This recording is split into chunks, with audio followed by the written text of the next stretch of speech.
Colleges and universities across the United States offer study abroad programs. I'm here with Ashleigh Fedei, who studied abroad in Japan last semester. Thank you for being here today. Thanks. Okay, so you studied abroad in Japan. What made you decide to study specifically there? First off, I am a person who can't seem to sit still. So I'm always looking for the next thing to do, the next adventure, next thing to cross off the bucket list. And part of that kind of wraps into my major, international business. And with that, you have to study abroad. And there's so many options. But Japan, to me, seemed like the one that would provide the most impactful cross-cultural experience, because it was this place that I didn't know before, this place I'd never heard of, a language I've never studied, and a culture I've never gotten to know. So what was it like for you leaving America and living in another country for an entire semester? Leaving America wasn't particularly the hard part, per se. I've left America before. I did a program in France for 1 month where I lived with a French family and everything.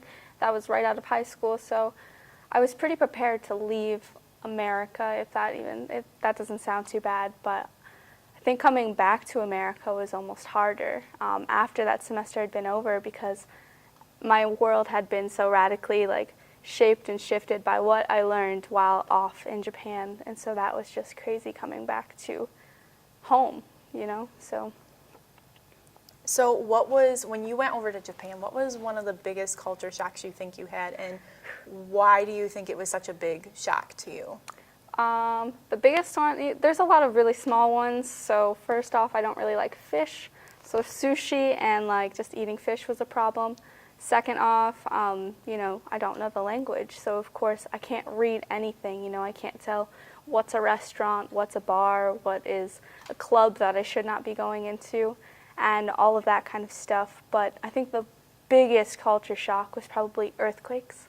I am from small town Pennsylvania, and we do not have earthquakes. I think we've had enough that I could count on my hands, 3 or 4, and they haven't been that bad. But I got there to Tokyo, and immediately, the first couple weeks, we started having earthquakes on the regular, and the building just starts shaking, and all of the American students, they climb underneath the desks as fast as they can, and we all are hiding, and we're scared to death. All the Japanese students look at us like, okay, what are you doing? This is no big deal. But then, eventually we started to get used to it. But we did have one big earthquake. It was originally recorded as a magnitude 7.4. And then they reduced it finally down to a 6.9, but that one was crazy, and the whole building just felt like jello. And so even if I'm sitting in a building here in America now, if anything starts shaking, I'm automatically like, oh, it's just an earthquake, just chill, let's just let it, just ride it out. So, yeah. So what was something that you felt stood out the most? What was something you learned that you felt was really important to bring back? What I learned, I think there's 2 big things. First and foremost, I think stepping out of a Western Christian context and stepping into a fairly modern country that still is only 1% Christian.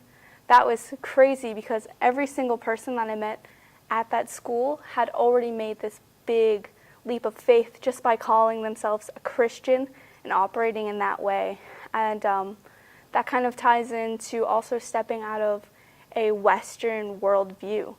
And that was crazy for me, and especially as an international business major, I think that's something very important, that we're able to step outside of ourselves and examine our culture for what others see it as, but then also at the same time adapt and learn great new things about another culture. So those 2 things are the most important.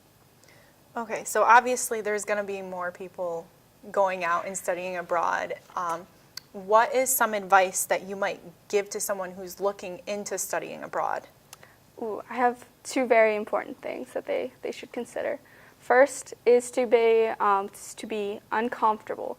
Get uncomfortable, whether it's through the application process, and I had to get a chest x-ray, I had to get a TB test, blood analysis, everything.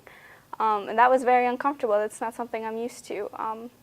also being uncomfortable and allowing yourself to step out of your context and into another culture is something I think is very important. Then the second thing I would say kind of ties in with that. It's just do it. Just like, Nike. You can TM that if you need to, but just do it. No matter how scary it seems, no matter how much you think you'll miss your family and friends, the memories that you make and the impact that you have in another country and that people have on you in that country, I think it's something priceless. It's something so important. And then I think I'm going to ask you one more question. What was one of your favorite things that you did over there? My favorite things, honestly, just exploring Tokyo. Me and my roommate, we got along so well, and so on the weekends we would just jump on a train. It was like, I think an hour ride. So we just jump on a train, hour ride into Tokyo, and Tokyo is so, to me, as like somebody from America, Tokyo is a very safe city. So you could just wander around all day, all night, eating good food, meeting good people, going to like really cool shops, and just seeing beautiful parks and gardens. So just exploring and getting out there was just the best thing. And I'll keep all of those beautiful sights and memories just in mind. So can't wait to go back. Well, thank you for your time today.